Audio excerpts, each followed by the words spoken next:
जय गुरुदेव। आज के इस वीडियो में मैं भोजन से पहले बोले जाने वाला मंत्र लेकर आई हूँ। हमारे शास्त्रों में भोजन को प्रसाद बनाकर खाने की परंपरा है, क्योंकि भोजन में बहुत सारी अशुद्धियाँ होती है। बर्तन की साफ़ सफाई नहीं है तो बर्तन की अशुद्धियाँ हो गई, खाद्य पदार्थ की साफ़ सफाई सही से नहीं हुई तो खाद्य पदार्थ की अशुद्धियाँ हो गई, बनाने वाले ने सही तरीके से नहीं बनाया तो वो अशुद्धियाँ हो गई, और बनाने वाले के मन के विचार उस समय कैसे थे यह भी एक अशुद्धि हो गई।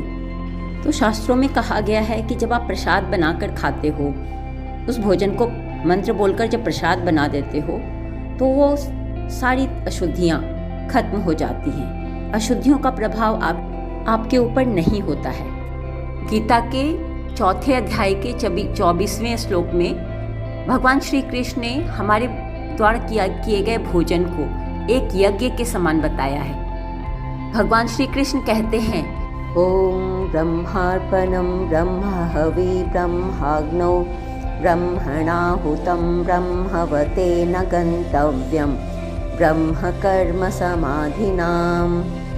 ओम शांति शांति शांति।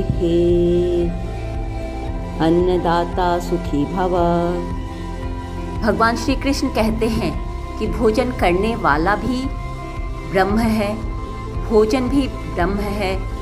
हर एक निवाले के रूप में जो आप अपने मुख में भोजन डाल रहे हो, यह एक एक आहुति है, और यह भोजन रूपी आहुति आपके शरीर में जा रहा है, वह भी ब्रह्म रूप अग्नि में आप आहुति डाल रहे हो। और इस भोजन के द्वारा जो आपका पोषण हो रहा है, जो आपको फल की प्राप्ति हो रही है, वह भी ब्रह्म है।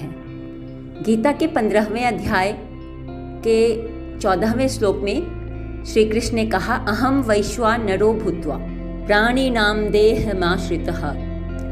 इस श्लोक में श्री कृष्ण कहते हैं कि प्राणियों के शरीर में स्थित रहने वाला प्राण और अपान अर्थात वह वैश्वानर अग्नि जो आपके पेट में स्थित है, वह मैं ही हूँ, और 4 प्रकार के अन्न को पचाता हूँ।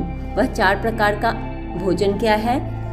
पहला है भक्ष्य पदार्थ जो चबाकर खाया जाता है, उसके बाद है भोज्य जिसे निगल कर खाया जाता है, तीसरा है लेह जो चाटा जाने वाला है, और फिर है चोष्य जिसे चूस कर खाया जाता है।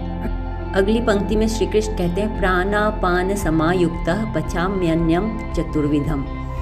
कहते हैं कि 4 प्रकार के अन्न को, खाद्य पदार्थ को मैं ही पचाता हूँ, अर्थात हमारे जठराग्नि, हमारे पेट में वैश्वानर अग्नि रूपी ब्रह्म ही हमारे पेट के अन्न को पचाते हैं। जब हम इन मंत्रों का भाव समझकर, अर्थ समझकर खाने से पहले मंत्र को बोलते हैं या उस क्रिया के पहले मंत्र को बोलते हैं, तब उस क्रिया का भाव ही बदल जाता है। फिर से एक बार भोजन के पहले बोले जाने वाला मंत्र बोल रही हूँ। ओम ब्रह्मार्पणम ब्रह्महवि ब्रह्माग्नौ ब्रह्मणाहुतं ब्रह्मवते न गन्तव्यं ब्रह्म कर्म समाधिनाम। ओम शांति शांति शांति। अन्नदाता सुखी भव। अंत में अन्नदाता सुखी भव जरूर बोले।